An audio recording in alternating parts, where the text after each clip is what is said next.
Hi guys! Mama Janet here. So ngayon magluluto ako ng panghalian namin. Ulam ba? Ang lulutuin ko po ay steam pampano. Ayan ang logo yung sarap. At pagkatapos ay magigisa naman ako ng talbos para pinaka-side dish pa niya. So ngayon, ito yung sahog ng ating pampano. Pag in-steam ko yan, lalagyan ko siya ng mayonnaise. Hello, ladies' choice. Bekenene. At pagdating naman sa talbos, lalagyan ko siya ng igisa ko sa mantika at saka sibuyas. And then, yun lang po. So ngayon, malinis na yung ating pampano.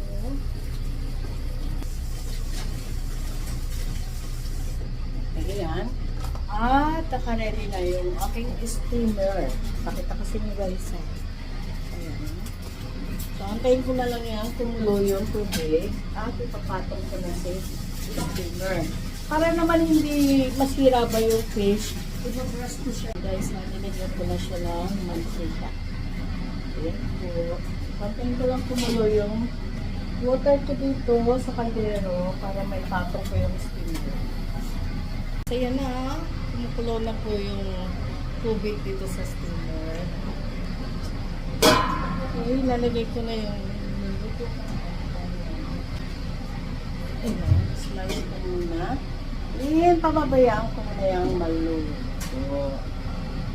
Guys, ayan po, kukunin ko na yung pampano at ilalagay ko na dito sa plate.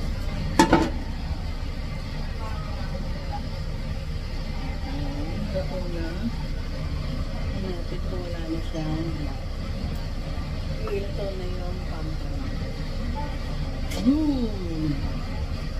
Ito.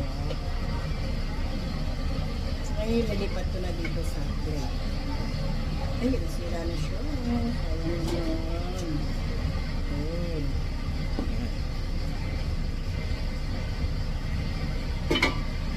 Okay, ayan. Nandito na sa plate ang pampano.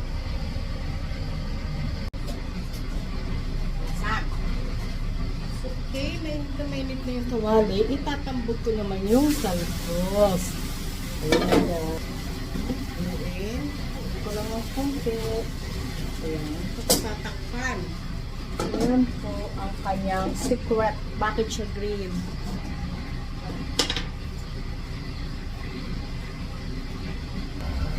Niyo po, green na green pa rin yung dahon.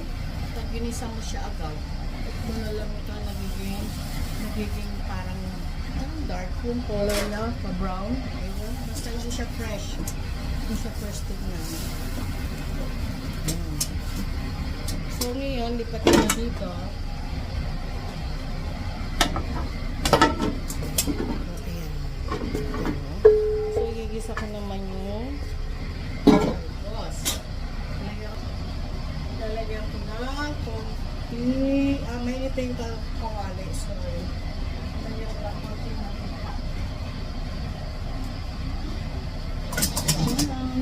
Nakapag-isa na rin ako na, nakapag-luwa na rin ako ng sibuyas. Sibuyas. Ngayon, dinagdaginit nyo ha. Ganda, diba? Kita nyo ba guys? Ito po. At saka po itatambog ulit yung talbos. Ano? Fresh na fresh pa rin yung kulay niya. Hindi po yan nagbago. Konting asin. Para may lasa.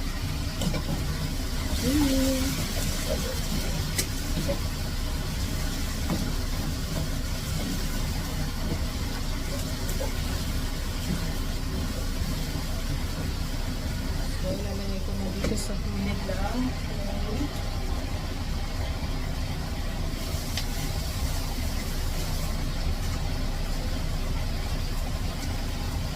Okay, yan. Lalagay ko na yung sa gilid. Saling ko na dito.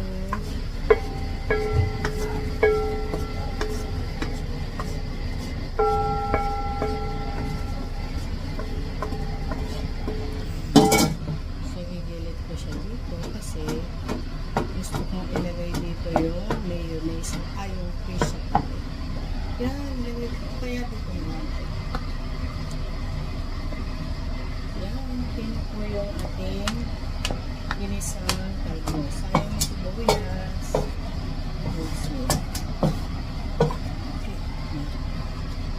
Okay. Okay guys, ayan na. Naluto ko na po yung, na-stick ko na yung pampano, naigisa ko na rin yung ating kamote tops or talbos. Ayan. So, gagawin ko naman ngayon ang dressing. Mayonnaise.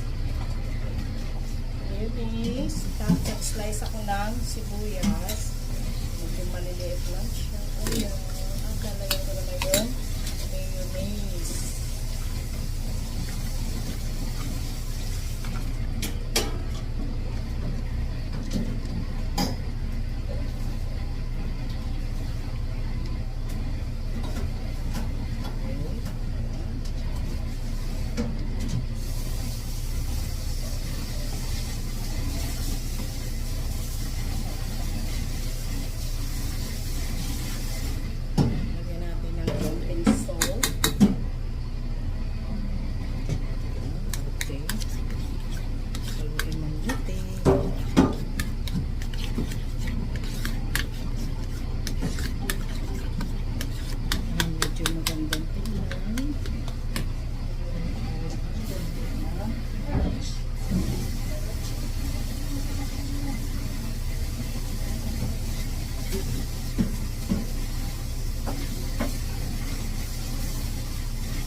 At lagyan ng black pepper.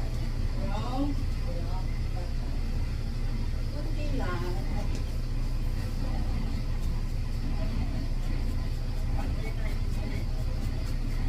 Okay. So, ito na.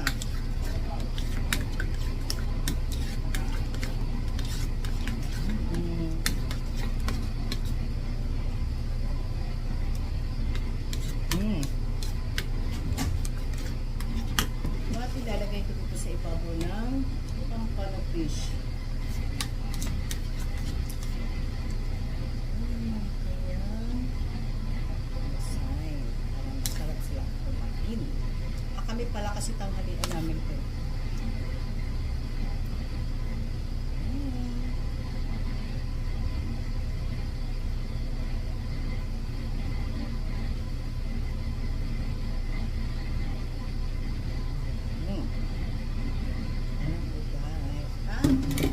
Lagyan pa natin ng konting decor yung basil lips para medyo mabango. Ayan, basil lips ko yan. Okay, done! Tapos ngayon, pinrepare ko ang ulam namin. Ang pampano fish,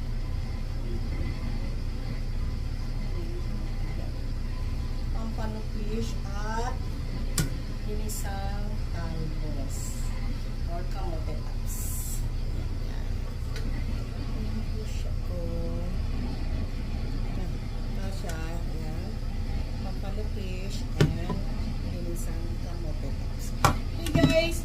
Dito na yung aking video. Thank you for watching and see you on my next video.